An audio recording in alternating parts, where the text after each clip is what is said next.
What if one line from a 2,000-year-old field manual could make your profits more predictable and your risks smaller at the same time?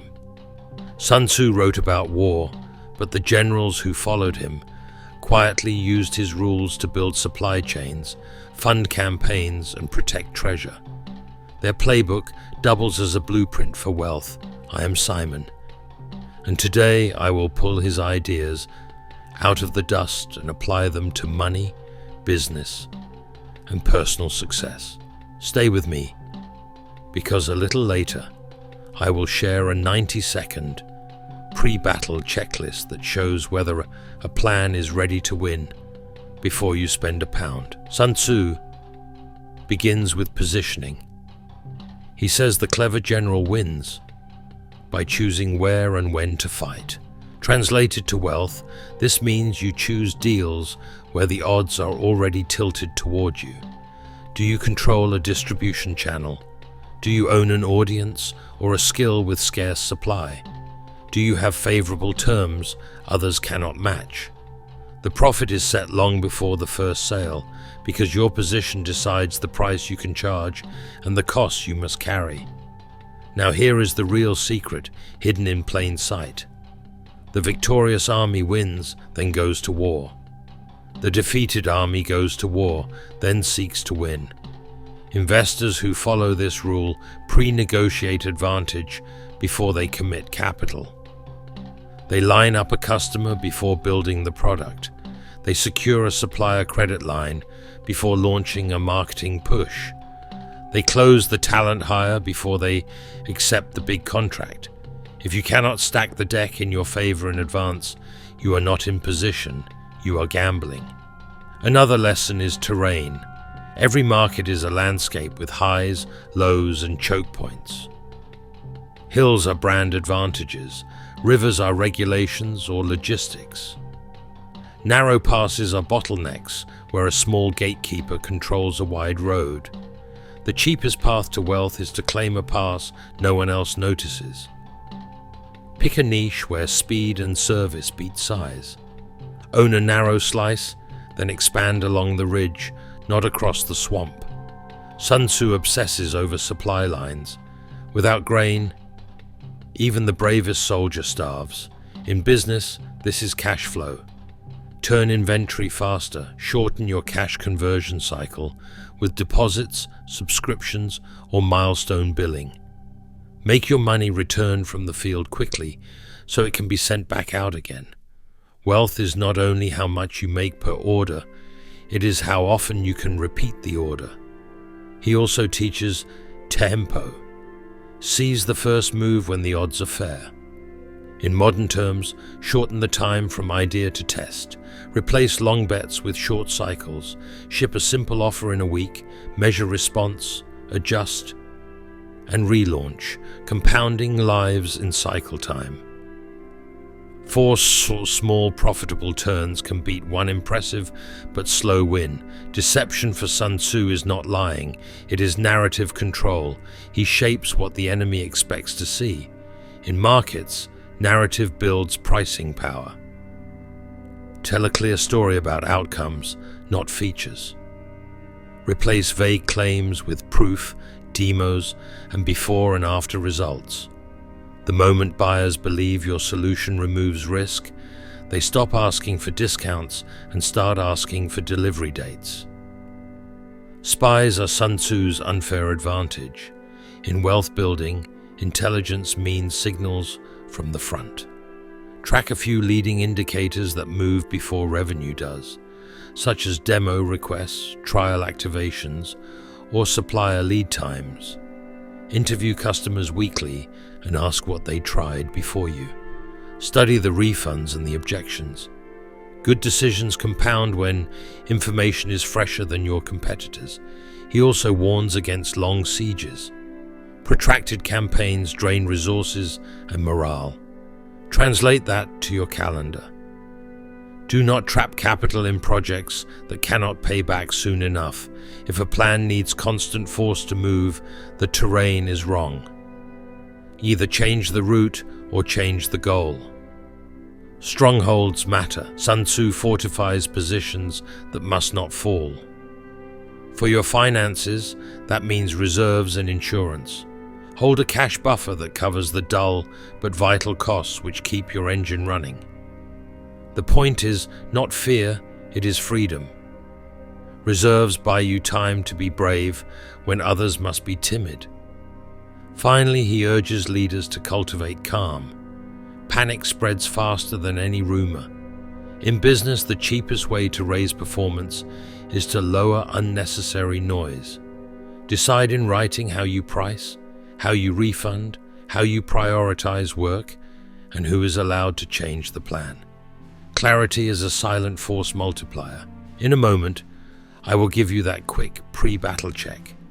It will show you how to test a plan the way Sun Tzu would, so you can know in advance whether the ground, the timing, and the supply lines favor you.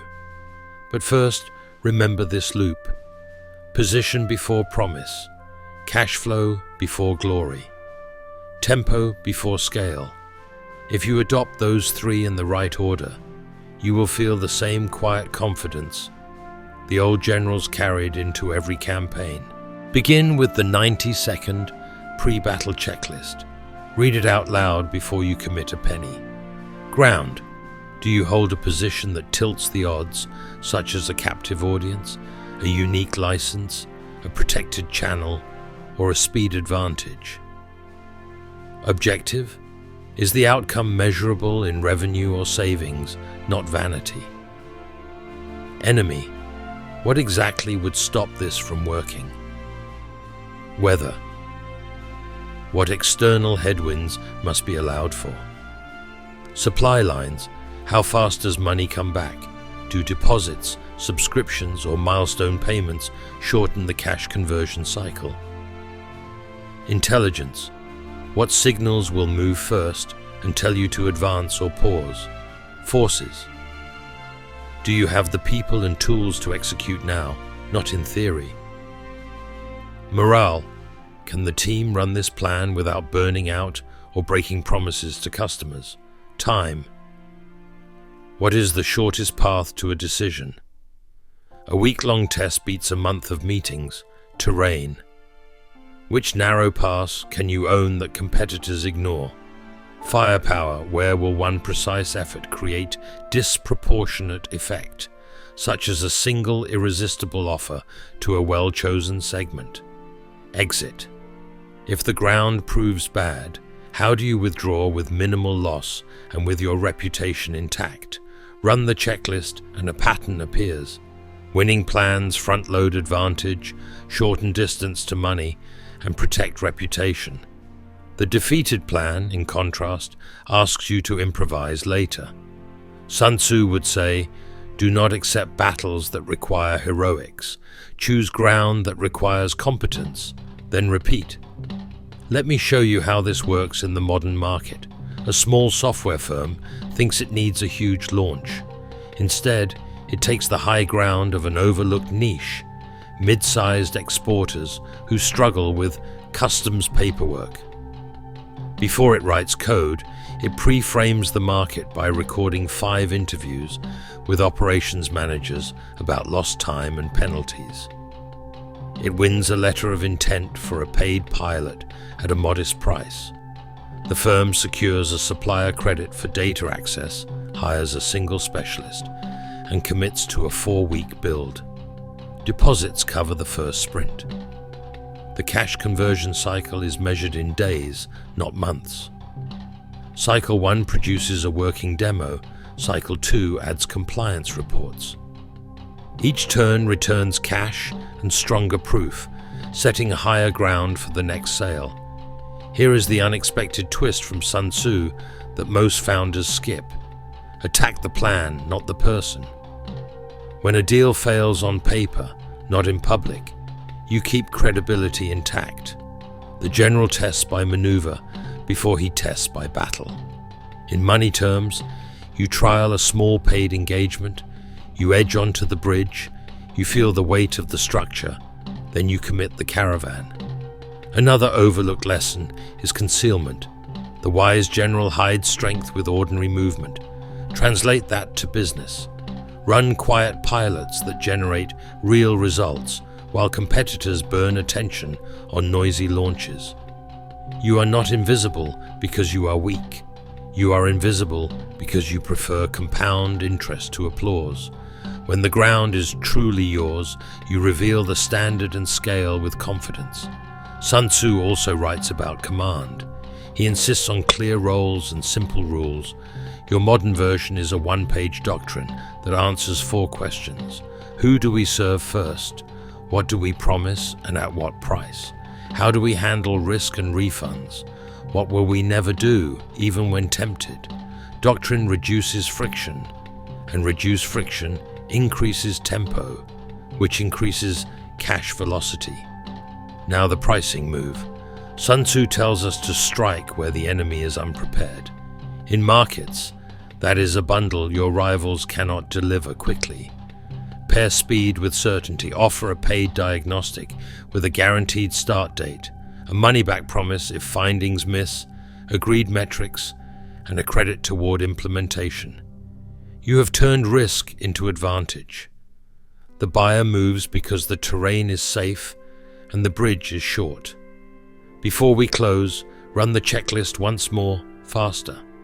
Position before promise. Cash flow before glory. Tempo before scale. If the answers are weak, do not push harder. Change the ground. If the answers are strong, shorten the time to first money and repeat the cycle until the gains feel inevitable. This is how old generals built treasure chests while others built stories. They chose battles that paid for the next march. They kept money moving through short, written cycles. They guarded their name so doors stayed open, and when the field turned muddy, they did not argue with the weather. They moved to higher ground and began again. Take this into your next week. Treat your calendar like a campaign map. Mark the pass you will claim, the signal you will watch, the payment you will secure, and the small win you will repeat. Do that with calm, and the market will begin to feel less like war and more like a procession. Wealth, like victory, follows the side that prepares in daylight and moves at dusk.